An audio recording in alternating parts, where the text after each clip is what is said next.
ฟังแบบมันส่วนเนี่ยนะอะไรเฮาคือไอ้มันคือสงสัยเฮาไอ้เนาะต้องประเทศลาวให้นะตะบนสร้างรายได้ตะบนมาบนตัวเลือกก็ยาวเท่าตาแต่ออนเลือกเบินประเทศลาว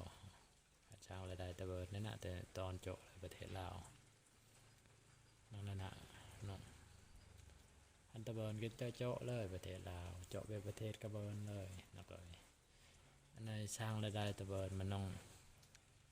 ลิงไอ้สอกไปเบินประเทศลาวไปบางกวยก็นุ่งลงเจาะคิดในเหตุบ่